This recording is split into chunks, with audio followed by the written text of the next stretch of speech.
जो अंतर अ, अंतर्दृष्टि की जो झलक है, दर्शन मार्ग के द्वारा हम देखने की कोशिश करते हैं, अनुभव करने की कोशिश करते हैं और उसे भावना मार्ग में तब्दील करने के लिए अ, भरसक कोशिश करते हैं, ताकि सभी स्तर पर हमारे जीवन में आमूलाग्र ऐसा परिवर्तन हो।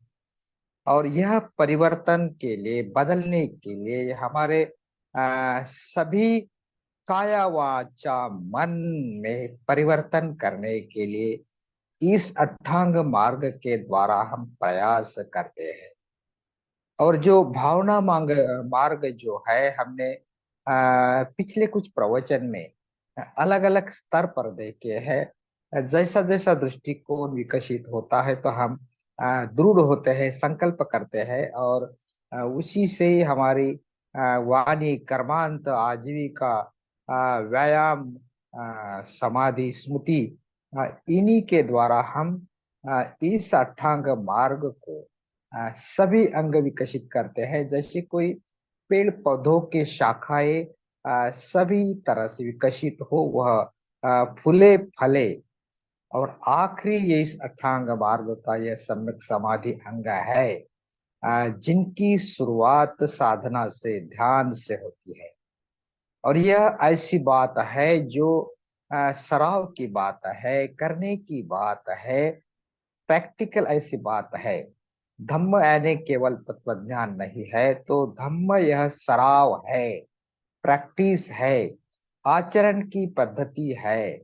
और उनमें ध्यान साधना ऐसा एक साधन है जिनके द्वारा हम हमारे मन को प्रत्यक्ष रूप में बदलने के लिए प्रयास करते हैं। हमारा जो मन है, जो अलग अलग स्तर पर, इंद्रियजन्य स्तर पर हो या ऊर्ध्वगामी स्तर पर हो, सभी तरह विकसित करने की हम इसमें कोशिश करते हैं। और शुरू में ध्यान साधना यह जो है, हमारे चित्त में आने वाले न्यूरन को दूर करने के लिए कई सारी जो शक्ति लगाते हैं, हम उसे ही ध्यान कहते हैं, क्योंकि पूरी शक्ति न्यूरनों को दूर करने में ही लगती है। जब हम साधना को बैठते हैं तो कई बार हमारे चित्त के भीतर आने वाले जो विचार वितर्क है, उसे दूर करने में शक्ति जाती है। वह थोड़े दूर तो होते हैं, फिर से आना शुरू होते हैं। न्यूरन दूर होते हैं, समझते हैं हम, फिर भी वह आने लगते हैं, जाने लगते हैं। तो यह जो बात है, बार बार करने की बात है। नित्य दूर परक्रमा तेजाइनो साततिका नीचंग दड़ह परक्रमा फुसंती धीरानि बाणम योगखे मम अनुत्तरो। अगर इस पराक्रम की बात को, ध्यान की बात को नियमित रूप से दृढ़ पराक्रम के साथ करते हैं, यह वीर्य के साथ करते हैं, तो यह जो योग साधना के द्वारा हम अंतिम सत्य की झलक पाने में सक्षम होते हैं। और हमारा जो व्यक्तित्व है, केवल एक रूप ही करना नहीं है, तो उसे यह उच्च चेतना की अवस्था में स्थिर रखना है, बुद्धत्व के अनुभव के साथ स्थिर रखना है। तो साधना के द्वारा ही, ध्यान के द्वारा ही हम सम्यक समाधि या अष्टांग मार्ग का जो अंग है वह परिपूर्ण कर सकते हैं। तो यह जो न्यूरन है, क्लेश है, जैसे हमारी विचलितता है, चंचलता है, अस्थिरता है, उसको स्थिर करने के लिए आनापान सति का ध्यान हम करते हैं। और चित्त में जो मल है, क्लेश है, द्वेष है, उनसे मुक्त होने के लिए मेत्ता भावना का ध्यान करते हैं। तो एकाग्रता और सकारात्मकता यह सभी ध्यानों का नींव है, आधार स्तंभ है। और उसके आधार पर हम क्लेशों को जान सकते हैं, पहचान सकते हैं और धीरे धीरे उन्हें दूर कर सकते हैं। तो इन क्लेशों को दूर करना जिसे आध्यात्मिक मृत्यु कहते हैं, और उसके पश्चात ही हम हमारे चित्त को जैसा है वैसा देख सकते हैं, शुद्धता के साथ देख सकते हैं। और बुद्धानुस्मृति से हम पुनर्जन्म इस चित्त में निर्माण कर सकते हैं, हमारे चित्त को शुद्ध अवस्था में देख सकते हैं। और जस्ट सिटिंग के द्वारा जैसा स्थिर और शांत इस अनुभव के साथ रहने की कोशिश करते हैं। तो ये जो सिस्टम ऑफ प्रैक्टिस है, धम्म ध्यान साधना की, मेडिटेशन की पद्धतियां है, तो इनका अवलंब कर हम धीरे धीरे इस ध्यान साधना में समाधि की ओर विकसित होते हैं। तो समाधि जो ऐसी बात है जिनके बारे में कहना बहुत कम है, कठिन है। जैसे भगवान बुद्ध भी शील के बारे में कई सारे बात कहते हैं, लेकिन ध्यान के बारे में बहुत कम कहते हैं, प्रज्ञा के बारे में कम कहते हैं, क्योंकि शील यह जो है आधार है साधना का, ध्यान का। और यह जो ध्यान साधना है, अनुभव की बात है, उसे करना होता है। तो ऐहिक जगत में जो बताने वाली जितनी कम बात है वह महत्वपूर्ण होती है। बुद्ध अपने उम्र में कई सारा समय शांति से बिना बोले ही बिताते हैं। तो यह जो समाधि होती है, अविचल ऐसी पक्की स्थिर मन की अवस्था होती है, जहाँ जिस स्थिरता में एक रूपता भी है और सकारात्मकता का प्रवाह भी है। तो यह जो मानसिक एकाग्रता को विकसित करना, चित्त को ध्यान के द्वारा एक रूप करना, यह शुरुआत है, आधार है साधना का। लेकिन एकाग्रता ही केवल उद्देश्य नहीं है। मानसिक एकाग्रता उतना ही कोई साधन पर चित्त केवल एकाग्र करना उतना ही ध्यान का, समाधि का उद्देश्य नहीं है। जैसे हम श्वासों के आलंबन के द्वारा, श्वास के गिनतियों के द्वारा एक रूप होने की कोशिश करते हैं, तो माध्यम श्वसन प्रक्रिया है, श्वास है। कोई वस्तु या कोई चीज या बाहरी ऑब्जेक्ट भी साधन हो सकता है, और उसके साथ एक रूप होकर केवल एक रूप एकाग्र होना ही समाधि का उद्देश्य नहीं है। तो इस एकाग्रता में, एक रूपता में हमारा संपूर्ण जो व्यक्तित्व है ऐसे जागृति के स्तर पर स्थिर हो जाए, जहाँ चित्त में सकारात्मकता का प्रवाह बहता रहे। स्थिर ऐसी पक्की मन की अवस्था उस बुद्धत्व के अनुभव में, अनुभव के साथ स्थिर करना, यह सच्ची समाधि है। और अलग अलग परंपरा में थेरवादी हो जिसमें एकाग्रता को ऐसा देखा है, तो जो भी महायान तंत्रयान आगे की परंपरा है, वह हमारे चित्त को संपूर्ण, हमारे भावनिक अंग को संपूर्ण, हमारे व्यक्तित्व को स्थिर शांत रखना, यह इस अष्टांग मार्ग के द्वारा समाधि में विकसित करना है। तो उसके लिए अलग अलग स्तर बताए हैं। थोड़ा अभ्यास कठिन तो है, क्योंकि यह अष्टांग मार्ग का जो शिखर बिंदु है, समाधि का अंग है, जो सम्यक दृष्टि से शुरुआत होता है। और यह केवल अष्टांग मार्ग ही नहीं है, तो यह आर्य अष्टांगिक मार्ग है। आर्य अष्टांगिक मार्ग में भरसक प्रयास की जरूरत होती है। अंतर्दृष्टि की प्राप्ति के बिना ना हम जैसा है वैसा विपश्यना के जो ध्यान है ना समझ पाते हैं, ना दृष्टि कर पाते हैं। तो इसलिए उसमें कुछ बातें बताई है।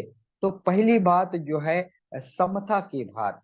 यह जो समता भावना जो है, जहाँ स्थिरता है, निश्चल शांति की अवस्था है, जहाँ हम विषब्द होते हैं, स्थिर होते हैं। हमारा चित्त जो है विश्राम ऐसी अवस्था में करता है, जहाँ सत्यता के प्रवाह के साथ साथ सकारात्मकता भी हो, एक रूपता भी हो।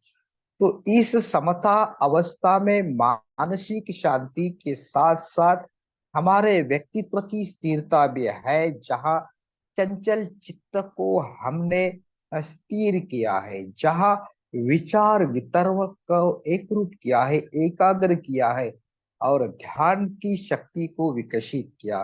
तो ऐसी चित्त की परिपूर्ण एकाग्र अवस्था, जहाँ शारीरिक और मानसिक अनुभव के द्वारा हम उसे अनुभव कर पाते हैं।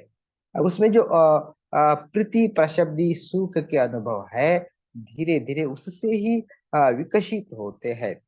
तो यह जो समता के द्वारा जो भौतिक चीजों को हमने आंखों से देखा है, ध्यान के पूर्व हो या पहले हो, तो उन जैसे बुद्ध की प्रतिमाएं हमने रूप जो है पुतलों में, प्रतिमाओं में जो देखा है, और जब हम बंद आंखों से हमारे मन पटल पर मानसिक प्रक्षेपण के द्वारा उसे देखने की कोशिश करते हैं, तो धीरे धीरे उन रूपों के साथ हम एक रूप होने लगते हैं। और उसी से ही केवल एक रूप ही नहीं, तो उसमें समा जाते हैं। तो यह रूप जो है जो हम देख रहे हैं, और हमारा खुद का अस्तित्व जो हम है, तो हम और यह जो ऑब्जेक्ट है एक दूसरे में जैसे जैसे एक रूप होते विलीन होते हैं। तो यह जो समता भाव जो है, स्थिरता और अविचल ऐसी शांति का जो भाव है, वह विकसित होता है। और उनसे ही हम सत्यता की स्मृति जो है उसको विकसित करते हैं, बुद्धानुस्मृति को विकसित करते हैं। बुद्ध के रूपों के साथ उनकी जो निर्माण काया है, उन काया के साथ जुड़ने की कोशिश करते हैं, एकाग्रता का, एक रूपता का अनुभव आगे गहरा बढ़ाते हैं। तो यह जो हम है जो प्रयास कर रहे हैं, साधना कर रहे हैं, तो कर्ता और करने वाला जो दृष्टा होता है, दृष्टि होती है, देखने वाली दृष्टि होती है, तो वह एक रूप होने लगती है। हमारे मन में जो प्रतिमा उभर रही है, बुद्धों को हम जैसे अलग अलग रूपों में संदर्शित करते हैं, अलग अलग आकार में हो या अलग अलग रंगों में हो, उनके अलग अलग चिन्ह के साथ जैसे जैसे हम सत्यता की श्रुति में संदर्शित करते हैं, तो हम सत्यता के साथ, बुद्ध के साथ जुड़ने लगते हैं। तो यह ध्यान साधना ही है, हमारी स्थिरता ही है, जो सत्यता की ओर हमें ले जाती है। और हमारा कर्म जो है, और जो हम का कर्ता और कर्म एक रूप होने हो जाते हैं, उनमें जो भेद है वो धीरे धीरे कम होता है। तो जिसे समता भाव कहते हैं। तो समता भाव से ही हम स्थिर और शांत होते हैं। और जो चिंतन के ध्यान है, जो एकाग्रता, जो विषयों के ध्यान है, चाहे अनित्यता के हो, जैसे हमें हमारे भीतर जो तनाव है, तनाव दूर करने का, तृष्णाओं को दूर करने का उपाय जो है, साधना जो है, तो इस अनित्यता के ध्यान से हम इन क्लेशों को दूर कर सकते हैं। उसके साथ साथ जो कुछ अच्छे धातु का चिंतन ध्यान हो, या मरणानुस्मृति हो, या जो अशुभ ध्यान हो, जो अलग अलग ध्यान है, जैसे है ऐसे देखने की हमारी दृष्टि इस समता ध्यान के द्वारा, गहरी स्थिरता के साथ चिंतन के द्वारा हम देख सकते हैं।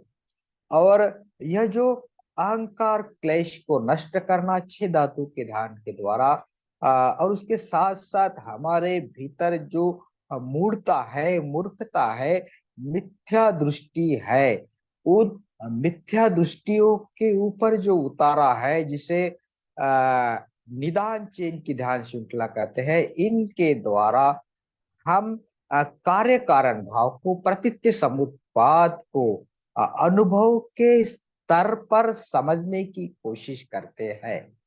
और जैसे जैसे हम ध्यान में आगे बढ़ते हैं, तो हम शून्यता के ध्यान जो है, जो इन ध्यानों से ही आगे आते हैं, जैसे स्तूप साधना का ध्यान हो, तो हमारे अस्तित्व के साथ जुड़े हुए जो अलग अलग धातुएं जो है उन धातुओं का जो स्वभाव गुणधर्म विशेषताएं है, जैसे यह धातु पृथ्वी आप तेज वायु आकाश विज्ञान जिनसे हमारा अस्तित्व बना है, वह आखिर शून्य से आया है और शून्य से जाने वाला है।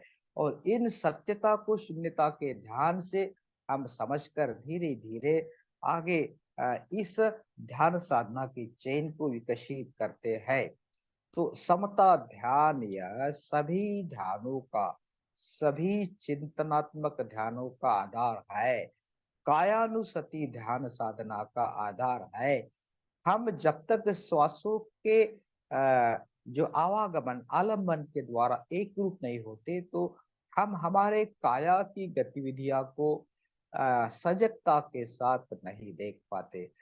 काया में एक साथ घटित होने वाली कई गतिविधियां जो है, तो हम एकरूपता के बिना स्थिर शांत समता भाव का अनुभव नहीं ले पाते। तो काया के प्रति, काया के हलचल के प्रति हम बैठे हैं, खड़े हो रहे हैं, चल रहे हैं, गतिविधियां कर रहे हैं, क्रियाएं कर रहे हैं, तो हर क्रिया के प्रति हम जागृति के साथ रहे, बेखबर ना रहे।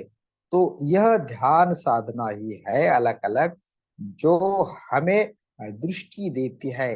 तो सम्यक दर्शन से जो विकसित होने वाला दृष्टिकोण है, जब भावना मार्ग में तब्दील होता है, हमारे बदलाव के लिए हम तैयार होते हैं, तो तभी हम अन्य आध्यात्मिक मार्ग के अन्य अंग को भावना मार्ग में उतार सकते हैं।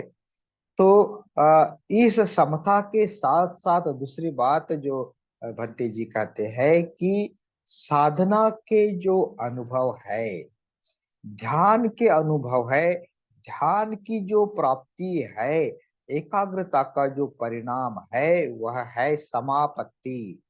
हम साधना में आगे तो बढ़ रहे हैं, तो आगे बढ़ते बढ़ते हमें कई सारे अनुभव आते हैं, अलग अलग अनुभव आते हैं, अलग अलग स्तर पर आते हैं, अलग अलग हमारे स्वाभाविक व्यक्तित्व में वह अनुभव जो है, हम कैसे मानसिक तौर पर काम करते हैं, इस पर वह डिपेंड होते हैं। तो कभी कभी कोई अनुभव भी न आते हो, लेकिन ध्यान में हमारी जो प्रगति है आगे बढ़ती ही रहती है। तो एकाग्रता के अनुभव के साथ सर्वसाधारण ऐसे आने वाले अलग लोगों के अनुभव जो है, तो उस बारे में कुछ उदाहरण भंते जी बताते हैं कि ऐसे हम दर्शन दृष्टि में साधना में लेते हैं, जहाँ प्रकाश का संयोग है। जैसे बुद्धानुस्मृति में जो है, बुद्ध की निर्माण काया अस्त होने के पश्चात भी हम उनकी जो तेजोमय काया है, जो सुंदर है, तेजोमय है, जो अलग अलग रंगों से बुद्ध का जो रूप आकार है, हम निर्माण करने की कोशिश करते हैं। तो वह जो रंग है, प्रकाश किरणों की परिवर्तनशीलता है, अलग अलग रंग, सफेद रंगों के साथ उसमें कई सारे रंग मिले होते हैं, जैसे इंद्रधनुष के रंग हो, तो सफेद रंग हो, अलग अलग रंग हो। तो ध्यान साधना के अनुभव के द्वारा इस रंगों का दर्शन, जैसे जैसे आप साधना में गहरे होते हैं, तो उसका अनुभव आता है। कोई सफेद लाल पीला अलग अलग दुर्मिल ऐसे रंग, उसके साथ साथ जब हम बुद्धानुस्मृति हो या अलग अलग साधना ये करते हैं, शाक्यमुनि साधना हो या बोधिसत्व की साधना हो, हम संदर्शन करते हैं, तो यह शून्यता के गहरे नीले आकाश में इस रंगों को निर्माण करते हैं, रंगों के साथ आकार को निर्माण करते हैं, उन आकारों के साथ बुद्ध रूपों को देखने की कोशिश करते हैं। बुद्ध रूपों की ये जो भरीवता है, यह जो बुद्ध रूपों की जो स्थिरता है, अविचलितता है, उसका जो समृद्धता है, उस रंगों में, उस आकार में देखने की कोशिश करते हैं।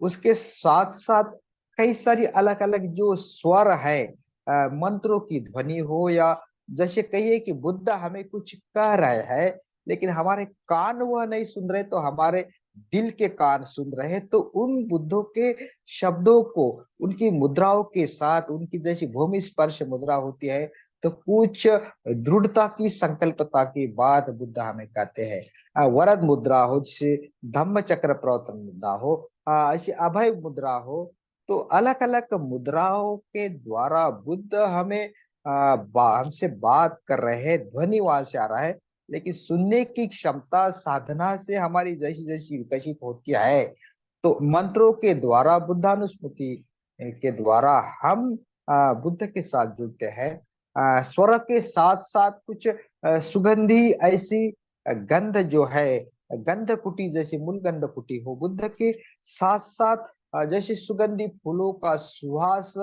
बह रहा हो, और कुछ प्राकृतिक सौंदर्यता जो है, अलग अलग जो हम देखते हैं नजराने, सुंदरता प्राकृतता में, सूरज के उभरना हो या ढलना हो, दोनों भी सुंदरता हो, चांद का जो शीतलपन है, या जो पेड़ पौधे का फूला विकसित होना है, फूलों के कलियों को उमलना है, तो नैसर्गिक जो दृश्य है, वनराई जो है, वह सभी जो है, तो उनका स्वाद जो है साधना के विकास के साथ ही हम ले सकते हैं। अगर हमारी जो चित्त की अवस्था उन सुंदरता को आत्मसात करने में सक्षम नहीं है, तो हम चाहे कितने भी फूल मुस्कुराते रहे बागों में, लेकिन हम बागों से गुजरते हैं, तो हमें पता ही नहीं होता है। अगर हम उलझन में रहे, हम चिंताओं में रहे, समस्याओं में रहे, तो यह समापत्ति के अनुभव जो है, गहरी ध्यान साधना से, चिंतन से आती है। अगर यह विकसित होते हैं, तो हमारी अंतन्द्रिय शक्ति जो है, सुनने की शक्ति हो, देखने की शक्ति हो, दिव्य दृष्टि हमारी विकसित होती है। हमारे जो चक्षु विकसित होते हैं, धर्म चक्षु खुलते हैं, अलग अलग जो चक्षु है, मास चक्षु है, दिव्य चक्षु है, समंत चक्षु है, प्रज्ञा चक्षु है, तो यह सब प्रज्ञाओं की बात जो है साधना से ही विकसित हो सकती है। तो अंतर्द्रिय जो शक्ति है, अति संवेदनक्षम जो बात है, जैसे इस जगह हम बैठे हैं, तो उस जगह क्या हो रहा है, यह अंतर्दृष्टि से हम अनुभव के स्तर पर देख सकते, अति श्रवण जो है वह समझ सकते हैं। तो यह जागृति की हमारी जितनी ऊंची अवस्था है, चित्त की जितनी ऊंची अवस्था हम साधना के द्वारा विकसित करते हैं, तो इस अनुभव को, समापत्ति के अनुभव को हम अनुभव कर पाते हैं। तो सम्यक समाधि ही है जिनसे हम बुद्धत्व के उस अवस्था की तरफ पहुंचने की कोशिश करते हैं, जहाँ अत्यानंद जो है, जो शब्दों में नहीं हम बयां कर सकते हैं। तो ऐसे चिरंतर चलने वाला अत्यानंद जो है, जहाँ अति सुख की उत्प्रेरणाएं जो है हमारे हमारे भीतर से उभरते रहते, अंतर्मन से उभरती रहती है, और जहाँ अचिंतनीय ऐसी जो शांति है, जिनकी हम कल्पना नहीं कर सकते, शांति पद जो है हमारे भीतर से उभरने लगता है। हम बाहर से वर्षित तो बुद्धानुस्मृति से होते हैं, तो वैसे ही हमारे भीतर से भी ऐसी शक्ति द्रवित होती रहती है। अंतर्दृष्टि की जो झलक है, यह इस समापत्ति के अनुभव से हम अनुभव करते हैं। तो हम ऐसी अवस्था जहाँ सत्यता का आकलन हम कर पाएंगे, जहाँ हम समझ पाएंगे कि हमारा जो सालों साल का जो अनुभव है, तो हमने जो अभी तक लिया ही नहीं हो, यह जो अनुभव है वह पूर्णतः नया है, और फिर तभी हम सम्यक समाधि की ओर जा पाएंगे। यह सतिपट्ठान के ध्यान हमें इसलिए मदद करते हैं, इसीलिए मदद करते हैं क्योंकि यह एक रूपता, एकाग्रता केवल यह कायगता सती शारीरिक तौर पर ही नहीं अनुभव थे, तो हमारे चित्त में निर्माण होने वाले जो भावनाएं जो है, जो वेदना स्मृति से हम अनुभव करते हैं, चित्तानुस्मृति से क्लेशों को जो हम अनुभव करते हैं, मूल क्लेश हो या चाहे अलग अलग जो पांच निवरण हो, तो यह ध्यान साधना जो है, इस सम्यक समाधि के लिए यह सतिपट्ठान के ध्यान जो है हमें मदद करते हैं। तो समाधि में क्या होता है कि सत्यता में प्रस्तापित होने वाली हमारी ऐसी मन की अवस्था, जिसे हम प्रबुद्ध चित्त कहे, या ऐसा चित्त जो संस्कारी चित्त से परे हो, जो असंस्कारी चित्त का अनुभव हो, जो शब्दों से परे है, क्योंकि हम संस्कारिता में रहते हैं और संस्कारिता में रहकर असंस्कारिता का अनुभव लेना संभव है। हम जो है संस्कारी जगत से प्रयास कर रहे हैं, अनुभव करने की कोशिश कर रहे हैं, और जब हमारे चित्त के भीतर ही ये जो यह मैल है स्थिर होते लगता है, शांत होने लगता है, क्लेश धीरे धीरे नष्ट होने लगते हैं, तो यह उच्च जो शुद्ध पारदर्शक ऐसी अवस्था है जहाँ हमारे आश्रव जो है क्षय हो चुके होते हैं। जैसे यह जो प्रतित्य समुत्पाद में आश्रव क्षय ज्ञान का ज्ञान जो है, जो ऊर्ध्वगामी चक्राकार मार्ग में जो जो यथाभूत ज्ञान दर्शन के बाद आते हैं, निविदा, वैराग्य, विमुक्ति और आश्रव क्षय ज्ञान, ये जो ऊर्ध्वगामी अनुभव है हमारे ऊंचे प्रयासों से, जैसे जब तक श्रोतापन्न फल प्राप्ति नहीं होती तो यह अनुभव दूर की बात है। तो केवल शब्द से ही हम इसे समझने की कोशिश कर रहे हैं। तो आश्रव मुक्ति की अवस्था जो है उसे समाधि की अवस्था कहा है।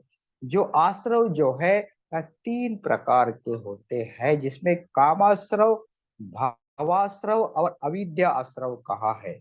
तो कामाश्रव जहाँ हमारे चित्त में उद्दीपित होता है, उत्पन्न होता है, तो हम जो इंद्रिय जन्य जगत में इसकी तुष्टि करने के लिए, इंद्रिय तुष्टि के लिए इंद्रियों के द्वारे, इंद्रियों के ही स्तर पर हम प्रयास करते हैं।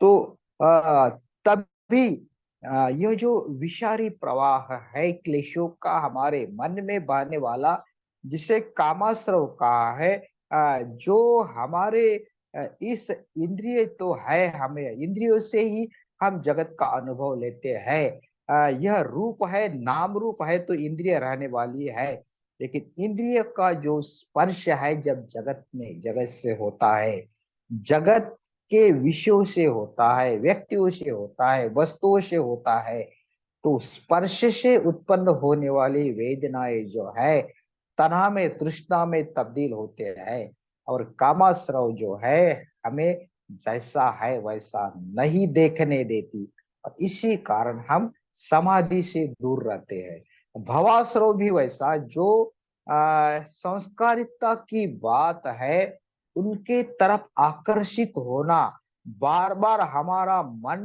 का आकर्षण होना, बार बार उस तरफ हमारा जो कल रहता है, तो यह भावाश्रव है।